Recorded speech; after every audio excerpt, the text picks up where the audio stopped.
Well, hello folks, and welcome back to another Kipper Tales. Last time, as you recall, following our incident with the propeller, we began the investigation into finding out what had actually gone wrong.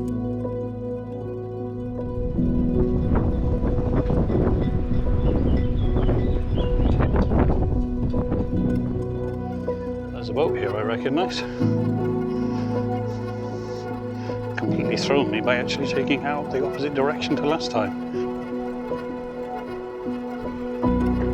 Yeah, that's just spinning freely there. There's nothing, there's no resistance at all.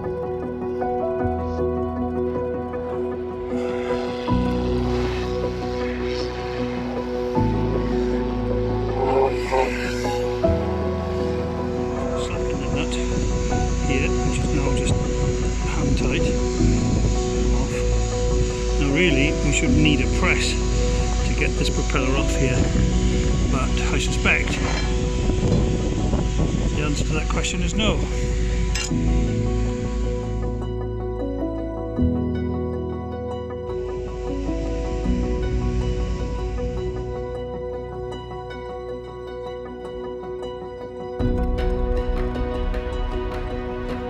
Well, having reached the limits of my knowledge and experience, I had to find an engineer who could actually make me a bronze Kia.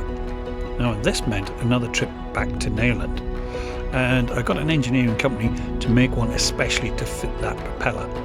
It took them a couple of weeks, but in the end they did a cracking job. I'll be honest with you, I wasn't really enthusiastic about fitting the propeller myself, and I was quite concerned about getting it wrong. The only thing to do in that circumstances is either have somebody look over your shoulder while you're doing it, especially if they know what they're doing, or in this instance, I just paid the professionals to do it for me. Much better job. In the meantime, I could get on with the other things that I could do, for example, putting a new anode on and then starting on the cosmetics. Yeah, one of the other areas we're looking at addressing is this white area of the paintwork here. Which, as you can see here, started peeling and what have you, which,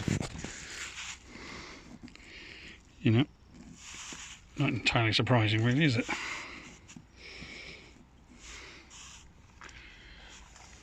Quite coarse too here, you know. Oh, hello. Nice little thing there, look.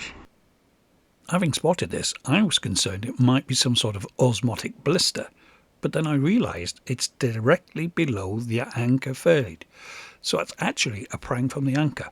Phew. Yeah, so on the port side it's pretty much reflected, but I think it's a little bit worse actually.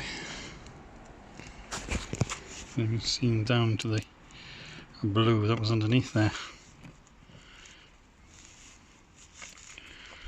So now's the time to spend a bit of time on that. Unfortunately, there wasn't actually any power available for me in the yard, but not a problem, we'll crank up the Jenny.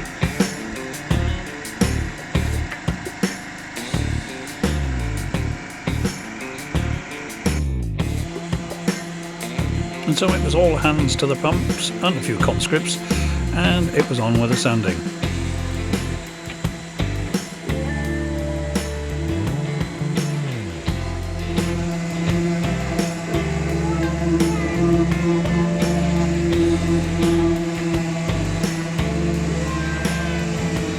I think it's pretty safe to say that nothing boat related ever goes according to plan. But the great thing about a sailboat, you can always find a piece of string somewhere.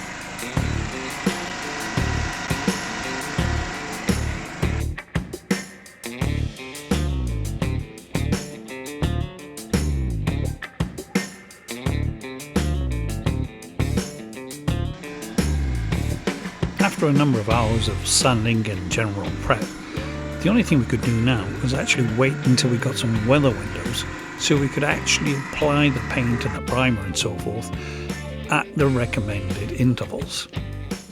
But this is the UK summertime, so that could take a while.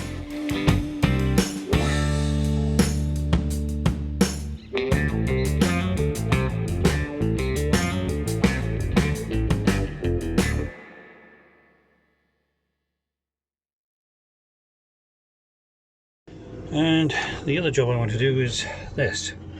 This is the dipstick, or the level indicator, for the gearbox, which lives in here. As you can see, it's a bit past it. So yeah, that's in here is a new one ready to go in. Well, that's the old and new alongside each other. So, the moment of truth. Let's see if it works. At this stage, I'd already got the gearbox oil changed when the guys refitted the propeller. Like a glove. After many visits and many frustrated attempts thanks to the weather, we eventually managed to get on with it. And she came up just a treat.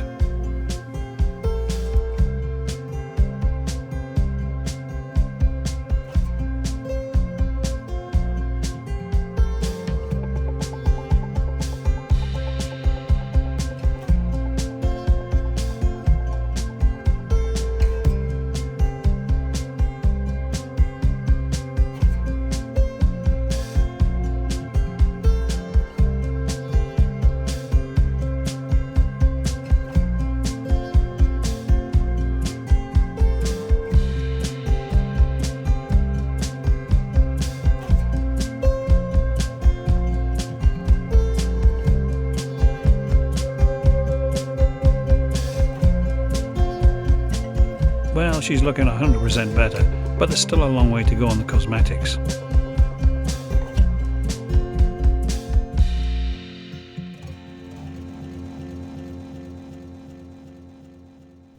Unfortunately, during the prop repair, one or two other things came to light. Yeah, so we've already been told that there is an issue as such with the drive plate, in that it is wearing out and it will need changing at some point, although it's okay for the moment. So these are all accumulative things that we need to think about, and the quote I got for getting that job done, hauling out, engine out, all that sort of thing, because it's be quite involved, purely because you can't withdraw the shaft and things like that because of the rud is in the way, so you'd have to take the engine out and things like that. So it's all a bit complicated. Suffice to say, you were looking at about 4.5k to do the job, which, you know, I've been funny, but I didn't pay that for the boat in the first place. But we'll suck it and see. And so as the work is ongoing, we actually start to turn our attention to the bigger picture and where we see ourselves going in the future with our sailing. It has to be admitted that we've been thinking seriously about upsizing. Now, it hasn't helped that we've been doing a little bit of window shopping recently.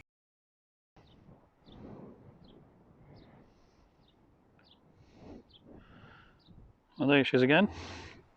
Turley bird, as I've now been corrected. My excuse, of course, is them from wrong side of the Pennines. Turley bird is a Trident Voyager 35, and she's a fin kill. Now, she came on the market recently, but almost as quick as she came on the market, she was sold. In a way, that's a real shame, because just look at her, she's a lovely boat.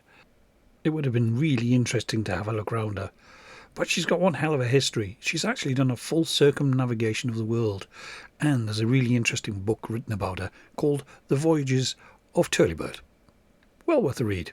Well, thanks to the research and reading we did about Turleybird, we've now made the conscious decision that we are seriously going to look at upsizing. Now, we talked to a few people and they said the best way forward is to go out and look at boats. So from here on in, we're going to travel hither and yonder, far and wide, looking at all sorts of boats. We thought it'd be fun to share some of those viewings with you. Now, some of them we'll actually do quite an in-depth review of, whereas others, perhaps we'll just show a few slides. But whatever happens, we'll take you along every step of the way.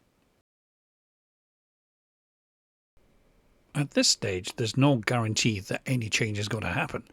But we thought it was important to have a good think about the criteria, or, if you like, our wish list. At least then we could measure one boat against another and see where we go. Budget-wise, we had no idea what sort of money we'd be able to raise, but we started to look at boats at 30k and below. On one of those early viewings, we travelled up to Colvic, up in North Wales. We went to have a look at a Westerly Discus 33. The Westerly Discus 33 is a Long Giles design, and there was about 300 of these made here in the UK by Westerly UK. Kaluna is normally on a river mooring, but now she's actually out of the water for the winter, and she's just within spitting distance of the castle.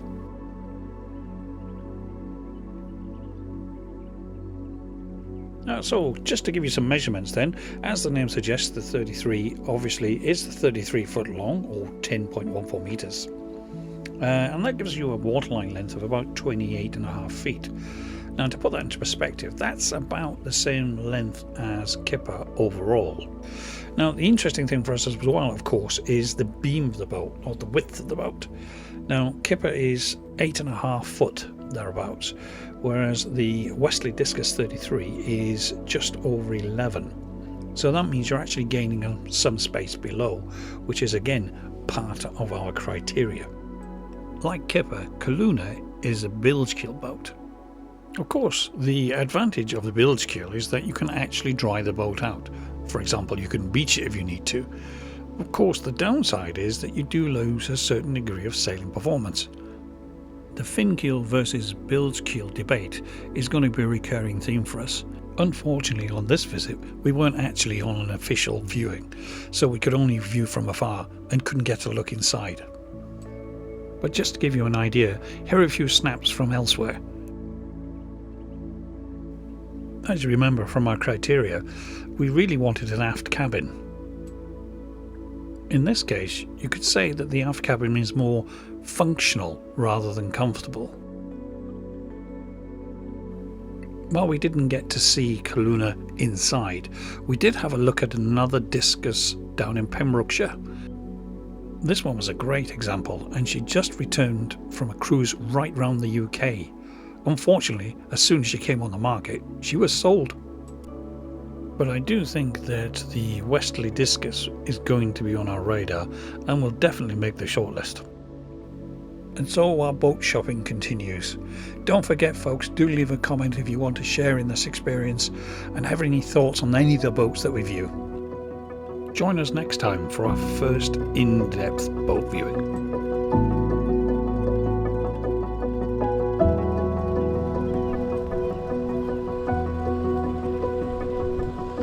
Another day, another visit to a boatyard as we continue to look at different boats with a view to upsizing.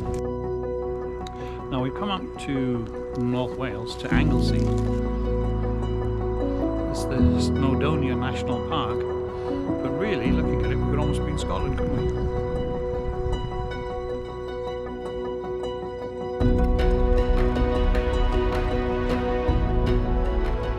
The interesting thing about these boats is when they were actually produced, you could buy them as a complete boat, ready to go, but just add water, or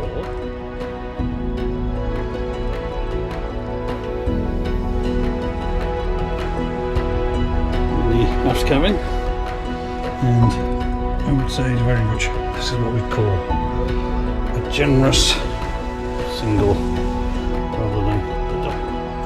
Okay, let's have a look inside the engine. Just share this with you, which is quite interesting. We're here on the starboard side. Let me just have a look here.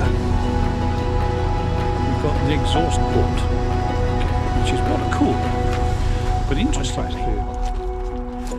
Just looking around the yard, and we found another Kipper.